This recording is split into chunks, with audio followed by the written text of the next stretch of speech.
Apa bedanya murtad dengan fartada? Ini ditinjau dari bahasa atau lughat.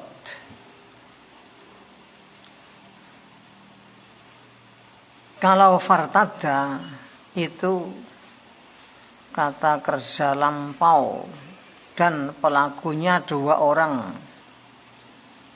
laki-laki.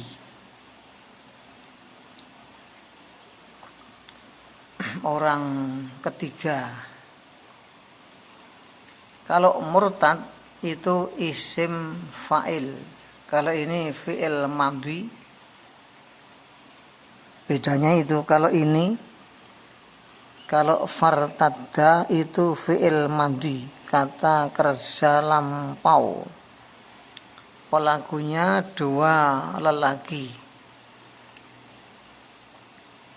Ghaib ya orang ketiga. Kalau murtad itu isim fa'il. Isim fa'il dia pelaku. Jadi orang yang melakukan. Subjek yang benar. Itu bedanya. Hanya kalau fartada sudah ditambahi fa, aslinya irtada, fartada. Maka sebetulnya fartada diartikan murtad mereka berdua. Secara lughat itu benar, tetapi dipastikan kalau Anda berani mengartikan seperti itu akan geger, karena sudah menjadi bahasa yang pakem, sudah menjadi istilah yang paten bagi umat Islam, bahwa murtad itu orang yang tadinya Islam terus dia keluar dari Islam, itu murtad. Itu kalau secara bahasa murtad itu ya orang yang kembali lagi ke belakang, ke asalnya, itu murtad. Nah, coba kita artikan. Qala berkata siapa Musa, zalika itu ma'apa kunna yang telah ada kita, ya kita berdua, iku nabagi mencari, yang kita cari di situ titik waktu itu titik kejadian itu kok tidak segera laporan. Fartada sontak, fa-nya diartikan sontak karena fa takkib li tartib, fa untuk menyatakan saat itu juga langsung.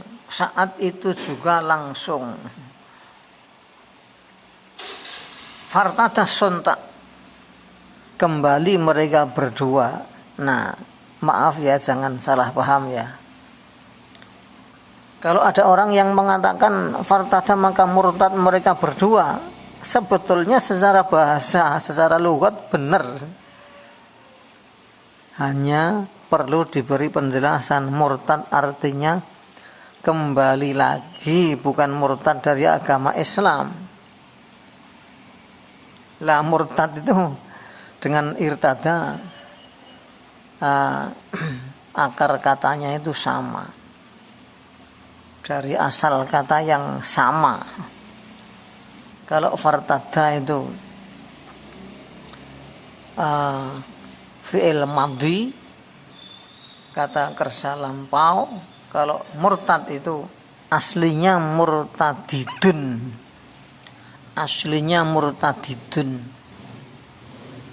Dinya dimasukkan di dalam dal yang berikutnya, murtadidun menjadi murtadun. Nah, karena berhenti menjadi murtade, Fartada maka kembali mereka berdua, Musa dan Yusha. Yusha itu kalau bahasa kaum Kristiannya Yosua. Yusha bin Nun ala atas asarihima bekas mereka berdua. Fawajata maka menjumpai mereka berdua. Lah alifnya ini alif tasniyah. Maksudnya alif untuk menyatakan bahwa pelakunya dua orang. Maka sama ini fartada. Alifnya untuk alif di belakang ini alif tasniyah. Alif untuk menyatakan pelakunya adalah dua orang. Dua orang laki-laki yaitu Musa dan Yusha. Abdan para hamba min ibadina dari hamba-hamba kami Allah. Yaitu Nabi Khidir. Khidir sendiri sebetulnya panggilan atau parapan karena dia jalasa ala farwatin fa iza tahtaza. Jadi dia itu duduk di atas permadani atau tikar. Kalau bergerak-gerak tikar itu warnanya seperti hijau. Mungkin karena sinar kenabian atau sinar rahmat Allah untuk dia, maka menjadi seperti itu. Kisahnya seperti Abdullah bin Tamir itu kan punya guru yang ajaib.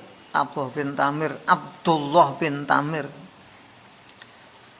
Jadi kalau malam dia akan tinggalnya di gubuk gitu. Kalau malam dia karena sholat malamnya rajin dan khusyuk. Dari luar tampak ada sinar agak hijau, padahal tidak ada lampu dalam kegelapan. Nah, ada sinar agak hijau. Itu menurut riwayat seperti itu. Abdullah bin Tamir itu ya orang yang termasuk tokoh awal yang mengembangkan Islam di Najron, di Yaman, di Najron. Pada zaman Nabi Yusuf, tapi Yusuf bukan Nabiullah. Ya kira-kira 70 tahun sebelum Nabi Muhammad sallallahu alaihi wasallam. Jadi akhirnya Nabi Musa dan Nabi Yusha itu akhirnya menjadi nabi. Yusha bin Nun. Mukjizatnya ya bisa mengerti ini pasti di antara suku Anda ini ada yang mencuri rampasan perang. Coba ini buktinya, ada rampasan perang yang belum terbawa oleh api ke langit. Itu dia bisa menebak. Begitu semua dibaiat, kemudian sudah ketemu, maka rampasan perang itu dibawa ke langit oleh api. Terus naik ke langit dan hilang. Kemudian mukjizat yang kedua, dia bisa menyetop atau menghentikan matahari 1 jam. Itu menurut An-Najmuddin Al-Waiti yang termasuk di antara muridnya, terus muridnya lagi ya Bapak Nur Hasan Al-Ubaidah. Itu termasuk di antara muridnya lagi ya, termasuk Bapak Nur Hasan Al-Ubaidah. Itu namanya An-Najmuddin Al-Waiti. Kalau Anda punya isnad hadis Muslim, dipastikan di situ ada An-Najmuddin Al-Waiti. Atainahu yang telah kami beri dia hamba, dia abdan rahmatan rahmat min dari indina sisi kami Allah. Wa 'allamnahu dan telah kami ajar dia hamba, yaitu Nabi Khadir, nama aslinya Balya ibnu Malkan, tapi nama panggilannya malah lebih sohor, lebih terkenal. Seperti Abu Lahab itu kan sebetulnya bukan nama, sebetulnya namanya asli itu Abdul Uzza, tapi sampai sekarang disebut Abu Lahab karena Allah berfirman, tabat yada bilahabin, lah ada lafal abilahabin itu karena Allah yang memberi nama dari langit, memberi nama parapan, maka nama dari Allah itu lebih sohor. Kalau pas lahir ya namanya ya Abdul Uzza itu. Lah sama Khadir itu nama aslinya Balya, kalau nama panggilan sehari-hari Abul Abbas atau Abal Abbas. Hai bapaknya Abbas, Abal Abbas atau Abul Abbas atau Abil Abbas.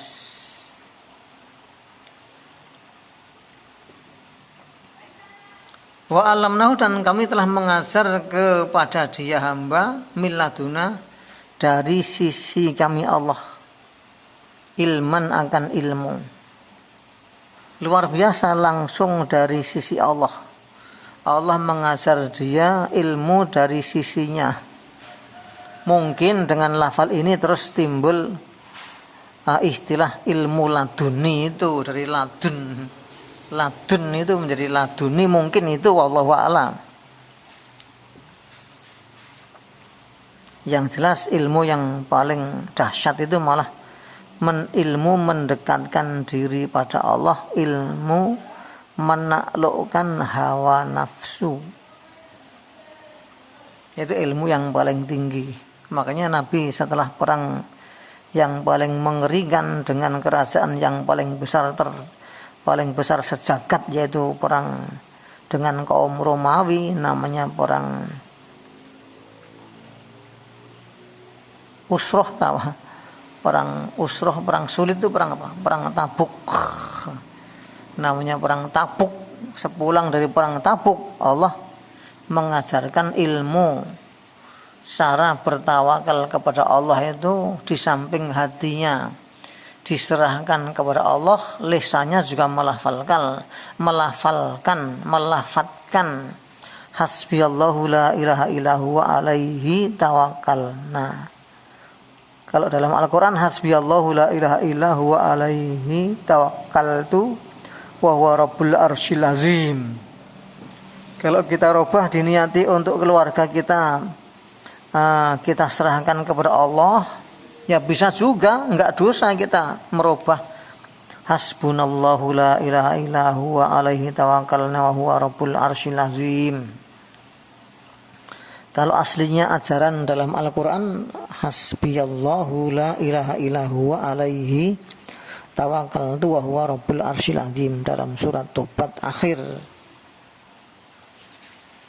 Fa in tawallau faqul hasbiyallah dan seterusnya.